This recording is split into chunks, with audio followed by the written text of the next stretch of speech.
Good morning students. Mehta digital classes में आपका स्वागत है। स्टूडेंट्स, हमने पिछले वीडियो में द्वितीय क्रियाकलाप पढ़ी थी। द्वितीय क्रियाकलापों के अंतर्गत हमने पढ़ा कौन कौन से उद्योग द्वितीय क्रियाकलाप का संबंध आपने पढ़ाई है कि किससे है भाई, विनिर्माण से है। और इस विनिर्माण के अंतर्गत जो मुख्य उद्योग है 10 कैटेगरी बांटी, और इसके अलावा हमने कच्चे माल के आधार पर, आकार के आधार पर और स्वामित्व के आधार पर ये उद्योग हमने पढ़े। साथ ही हमने विश्व में जो प्रमुख उद्योग थे लोहा इस्पात उद्योग और साथ इसके अलावा वस्त्र उद्योग में सूती, ऊनी, रेशमी और हमने जूट वस्त्र उद्योग का उल्लेख किया। आज हम जो द्वितीय क्रियाकलाप के बाद दूसरा जो क्रियाकलाप है, तृतीय क्रियाकलाप, चतुर्थ क्रियाकलाप और पंचम क्रियाकलाप का अध्ययन करेंगे। स्टूडेंट्स, तृतीय क्रियाकलाप जो हमने पहले भी जो आर्थिक क्रिया के अंदर आर्थिक क्रियाओं में पहले वीडियो में मैंने तृतीय क्रियाकलाप, चतुर्थ क्रियाकलाप और पंचम क्रियाकलाप सबको पढ़ाया था, लेकिन आज हम इन सभी क्रियाकलाप को डिटेल से देखते हैं। तृतीय क्रियाकलाप पढ़ा था हमने कि ऐसा क्रियाकलाप जिसमें सेवा कौन सी, आपके व्यावसायिक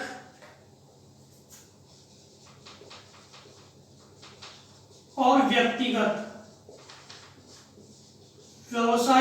व्यक्तिगत सेवाओं को हम सम्मिलित करते हैं, और इस कारण से इस क्रियाकलाप को सेवा सेक्टर भी कहा जाता है। कहने को तो हम चतुर्थ और पंचम को भी सेवा सेक्टर कहते हैं, लेकिन सामान्य सेवाओं में आपका तीसरा क्रियाकलाप है और पंचम और चतुर्थ क्रियाकलाप है वो उच्च ज्ञानोन्मुखी सेवा सेक्टर में आता है।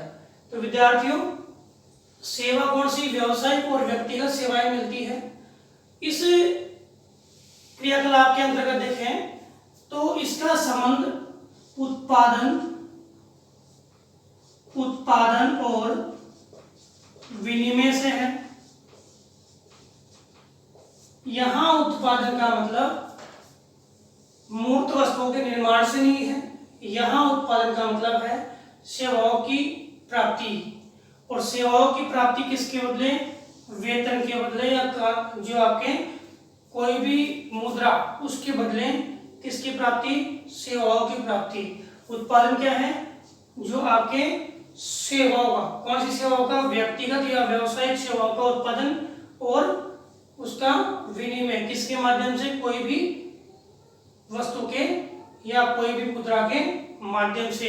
तो आपके प्रश्न आता है, मैंने पहले वीडियो में बताया था कि तृतीय क्रियाकलाप का संबंध है उत्पादन और विनिमय से। अब उत्पादन और विनिमय के साथ साथ हम देखें कि ये उत्पादन है वो सेवा सेक्टर में हो रहा है। जैसे कोई भी काम के बदले, जैसे मान लो डॉक्टर है, डॉक्टर जो है वो मरीजों का इलाज करता है, और मरीज है वो डॉक्टर के पास इलाज करवाने जाता है। तो डॉक्टर के पास मरीज है वो इलाज करवाने जाता है, तो वो स्वस्थ होने के लिए जा रहा है, तो उसकी स्वस्थता किसके पीछे है, डॉक्टर के पीछे। तो ये सेवा सेक्टर उसको मिला, किसको, मरीज को, कौन सा, डॉक्टर का, और उसने बदले में जो भी आमदनी प्राप्त की, विनिमय हुआ। तो यही क्रियाकलाप क्या है, तृतीय क्रियाकलाप का रूप है। क्लियर, समझ में आ गया। अब बोलते हैं कि तृतीय क्रियाकलाप के अंतर्गत कौन कौन से क्रियाकलापों को सम्मिलित किया जाता है। तो व्यापार और वाणिज्य, परिवहन, संचार और सेवाएं, ये चार क्रियाएं हैं वो तृतीय क्रियाकलाप के अंतर्गत सम्मिलित की जाती है। एक एक सेवाओं को हम देखते हैं। देखो, सबसे पहले व्यापार क्या होता है, वस्तुओं का आदान प्रदान करना या क्रय विक्रय करना, ये क्या होता है, व्यापार होता है। व्यापार जो है वो वस्तुओं की मात्रा के आधार पे दो प्रकार का होता है, एक तो थोक व्यापार, एक होता है फुटकर व्यापार। थोक व्यापार का मतलब है कि क्वांटिटी ज्यादा, अधिक मात्रा में वस्तुओं का आदान प्रदान करना क्या कहलाता है? थोक व्यापार कहलाता है, जिसे हम होलसेल जो व्यापार बोलते हैं, होलसेल मार्केटिंग, वो कौन सा है आपका? थोक व्यापार। फुटकर व्यापार जो है, फुटकर व्यापार आपका रिटेल में जो बेचते हैं वस्तुएं, कम मात्रा में वस्तुओं का आदान प्रदान करना, वो क्या होता है? फुटकर व्यापार। थोक व्यापार में देखें तो नगर में और ग्रामीण क्षेत्रों में नगरीय आपूर्ति घर जो होलसेल के जो निर्माता है वो आपके बड़े पैमाने पे वस्तुओं का क्रय और विक्रय करते हैं, तो वो क्षेत्र नगरीय क्षेत्र में क्या कहलाएगा? नगरीय आपूर्ति घर। और ग्रामीण क्षेत्रों में उत्पादित जो वस्तुएं हैं वो ग्रामीण क्षेत्रों की समीपवर्ती मंडियों में जाकर बिकती हैं। तो ग्रामीण मंडियां क्या है? ग्रामीण क्षेत्रों के समीप थोक व्यापार का केंद्र है। अब फुटकर व्यापार, रिटेल मार्केटिंग की बात करें तो नगरीय क्षेत्रों में फुटकर व्यापार के क्षेत्र है श्रृंखला भंडार। समझना, श्रृंखला भंडार क्या होता है कि एक विभागीय अध्यक्ष होता है, एक विभाग है, विभागीय जो अधिकारी है वो कई विभागों के क्रय विक्रय का या कई विभागों का उसको नॉलेज होता है, ज्ञान होता है। वह विभागीय अधिकारी क्या करता है? मार्केट में जो मांग होती है उस मांग को पहले से ही जानता है और उसी मांग के आधार पर विभागीय अधिकारी जो अपना विक्रय की दुकान, मान लो ये क्या है? विक्रय की दुकान, और विभागीय अधिकारी को बताया कि कब मांग होगी किसी वस्तु की, तो वो क्या करेगा? उस मांग को पूरी करने के लिए जो कंपनी या वस्तु निर्माता है उसको क्या देगा? ऑर्डर देगा, और वस्तु निर्माता उस वस्तु की आपूर्ति सही समय पे करेगा और व्यापारी किसको देगा? उपभोक्ता को देगा। तो यह रिटेल मार्केटिंग का एक सबसे महत्वपूर्ण स्रोत, जिसमें अधिकारी यानी व्यापार का विक्रय जो क्षेत्र है, दुकान और कंपनी और उपभोक्ता एक श्रृंखलाबद्ध तरीके से जुड़े हुए होते हैं, उसे हम क्या बोलते हैं? श्रृंखला भंडार। क्या बोलते हैं? श्रृंखला भंडार। इस श्रृंखला भंडार में जो अधिकारी होता है वो कई विभागों का या कई भंडारण क्षेत्रों का नॉलेज रखता है। ये जरूर है, क्योंकि उसको पता भी लगेगा कि वास्तव में कौन सी वस्तु की मांग होने वाली है, तो पूरा नॉलेज वो रखता है। अब बात करते हैं डाक ऑर्डर। डाक ऑर्डर का मतलब आजकल ऑनलाइन जो हम जो शॉपिंग करते हैं या ऑनलाइन जो वस्तु मंगवाते हैं वो कौन सा है? डाक ऑर्डर। सुलभ बाजार केंद्र। सुलभ बाजार केंद्र का मतलब है कि हमें कोई वस्तु चाहिए और हमें पता है कि ये वस्तु है इस बाजार में है, ये कपड़ा मार्केट है, ये किताबों का मार्केट है, ये आपके अन्य कोई खिलौनों का मार्केट है, तो वो सुलभ बाजार केंद्र में हमें जो वस्तु चाहिए हम जाकर के वहां प्राप्त करते हैं। लोक वितरण प्रणाली, पीडीएस प्रणाली, जो आपकी राशन की दुकान है वह भी आपके फुटकर व्यापार का नगरीय केंद्र मानी जाती है। ग्रामीण केंद्रों की बात में करूं तो आवधिक बाजार। आवधिक बाजार का मतलब है कि साप्ताहिक, पाक्षिक यानी 15 दिन या मासिक रूप से किसी स्थान पर किसी वस्तु विशेष का लगने वाला बाजार, जिसे हम हाट बाजार कहते हैं। हाट बाजार कहते हैं। साप्ताहिक बाजार भी होता है, पाक्षिक 15 दिन का बाजार भी होता है, और मासिक। कई कई क्षेत्र, कई कई एरिया ऐसे हैं वहां पर आज हर दिन अलग अलग बाजार लगते हैं, और जो दूरस्थ क्षेत्रों से लोग हैं उनको पता है कि कौन से दिन कौन सी वस्तु का बाजार वहां लगने वाला है, उसी आधार पर वह अपनी आवश्यकता की पूर्ति करता है। तो समझ में आ गया आवधिक बाजार। फेरी वाले जान गए, रेडी वाले, और लोक वितरण प्रणाली यानी गांवों में राशन की दुकान, ये सारे क्या है? फुटकर व्यापार के केंद्र है। अब हम बात करते हैं परिवहन। तो परिवहन क्या होता है? परिवहन सामान्य बात है कि यात्री या वस्तुओं को एक स्थान से दूसरे स्थान पर ले जाने का माध्यम। तो परिवहन की मैं बात करूं तो प्राथमिक व्यवसाय, द्वितीयक व्यवसाय, तृतीयक व्यवसाय, चतुर्थ और पंचम सब व्यवसायों में परिवहन का मूल योगदान है। अगर मान लो कि हम प्राथमिक व्यवसाय क्षेत्र में हैं और वहां पर हमारे पास में परिवहन की सुविधा नहीं है, तो हम सब्जियां है, हम फल है, फूल है, ये क्या है मार्केट तक नहीं पहुंचा पाते और हम आमदनी प्राप्त नहीं कर पाते।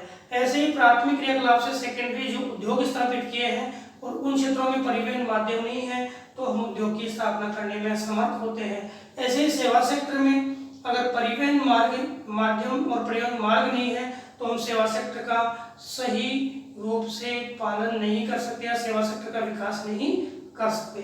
तो परिवहन माध्यम कितने प्रकार के हैं, तो स्थल है, जल है और वायु है। एक नया परिवहन माध्यम है पाइपलाइन, लेकिन उस पाइपलाइन में केवल लिक्विड और गैस का ही होता है आदान प्रदान, या हम यात्री और वस्तु दोनों को करते हैं। सड़क परिवहन जाएंगे, रेल परिवहन, जल में आंतरिक यानी नदी नहर जो भी है, और समुद्री में महासागरीय, वायु में ये तो यात्री सेवा और माल सेवा, इसमें भी राष्ट्रीय अंतर्राष्ट्रीय होता है, इसमें भी राष्ट्रीय और अंतर्राष्ट्रीय होता है। अब हम बात करते हैं संचार।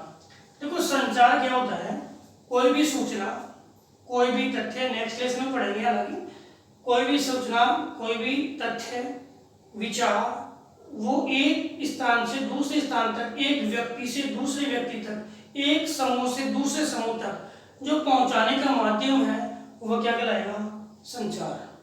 तथ्य, संदेश, विचार, ये एक स्थान से दूसरे स्थान पर कोई भी माध्यम व्यक्ति विशेष या समूह विशेष तक पहुंचाता है वो क्या कहलाएगा, संचार।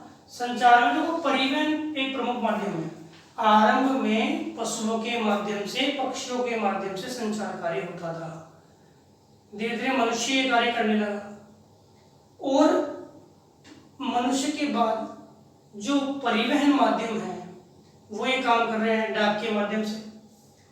और आजकल देखें तो दूर संचार मतलब एक व्यक्ति बैठा है दूसरे क्षेत्र से बात कर रहा है, तो इसमें लैंडलाइन, मोबाइल और आजकल देखें तो इंटरनेट,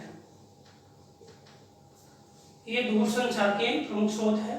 श्रव्य और दृश्य संचार माध्यम पत्र पत्रिकाएं, मतलब एक तो दिखे और एक सुने, और एक दिखे और सुने दोनों, तो कौन कौन से हैं, फिल्में हैं, रेडियो है दिखने वाला, फिल्में हैं दोनों, टीवी है दोनों, मीडिया जो हमारा है उसमें, और टीवी के साथ मुद्रण, कोई भी हम किताब वगैरह लिखते हैं वो, समाचार पत्र है मीडिया के माध्यम से दिखने वाला है, पत्र पत्रिकाएं वो दिखने वाला है, इसमें इंटरनेट को भी जोड़ सकते हैं जो श्रव्य और दृश्य दोनों।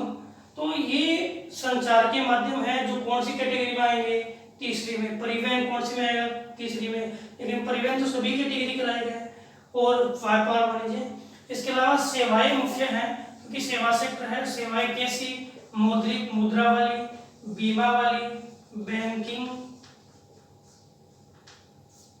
अचल संपदा, जो अचल संपदा है जैसे कोई भी आपके भूमि है वहां कोई ऐसा हमें प्रतिष्ठान खड़ा कर दिया, वो वहां पे सेवाएं, वो सी अचल संपदा है। व्यक्तिगत कोई निजी स्वामित्व के अंतर्गत कार्य करता है उसको निजी, सरकारी और गैर सरकारी यानी एनजीओ, ये सारे सेवाकर्मी कौन से क्रियाकलाप में आएंगे, तृतीयक में। और सामान्य ध्यान रखना कि जो सामान्य सेवाकर्मी है वही तृतीयक में आएंगे, जिसमें आपके अध्यापक आ गया, वकील आ गया, आपके नल साज, डॉक्टर, सामान्य डॉक्टर, ये बिजली मिस्त्री जो भी है ये कौन से में आते हैं, तृतीयक सेवा सेक्टर के अंतर्गत आते हैं। तो समझ में आ गया होगा। अब देखते हैं चतुर्थक क्रियाकलाप। और चतुर्थक और पंचम दोनों ही उच्च ज्ञानोन्मुखी क्रियाकलाप है। कैसे हैं, उच्च ज्ञानोन्मुखी क्रियाकलाप है। चतुर्थक क्रियाकलाप के बारे में तो आपके लिखा हुआ है, जीन गोटमैन ने कहा कि जितनी भी अप्रत्यक्ष सेवाएं हैं वो किस में आती है, चतुर्थक क्रियाकलाप में आती है।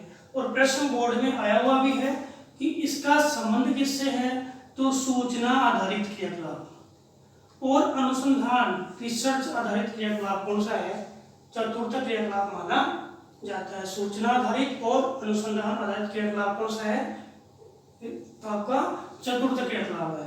इसमें जितने भी विषय विशेषज्ञ हैं, विश्वविद्यालय के जो अध्यापन करता है, इसमें आपके डॉक्टर्स हैं, जो डॉक्टर्स हैं वो विशेषज्ञ हैं, वो भी इसी में आएंगे। इसके साथ साथ विश्वविद्यालय जो क्षेत्र के कार्यालय कर्मचारी है वो भी इसी में आएंगे। दलाली की फर्मों में काम करने वाले जो चतुर्थ क्रियाकलाप के अंतर्गत आने वाले श्रमिक होते हैं। यानी ये भी क्या है, आपके उच्च ज्ञानोन्मुखी क्या है, सेवा सेक्टर है। सेवा सेक्टर का ये भाग है जिसमें आपके ये सेवाकर्मी इसके अंतर्गत आते हैं। सूचना आधारित और अनुसंधान आधारित है। जिन बोर्ड में ने कहा जितनी भी अप्रत्यक्ष सेवाएं हैं जो डायरेक्ट नहीं है, उन सेवाओं का अध्ययन है वो हम चतुर्थ क्रियाकलाप के माध्यम से करते हैं। अब बात करते हैं पंचम क्रियाकलाप। तो पंचम क्रियाकलाप भी उच्च ज्ञानोन्मुखी है।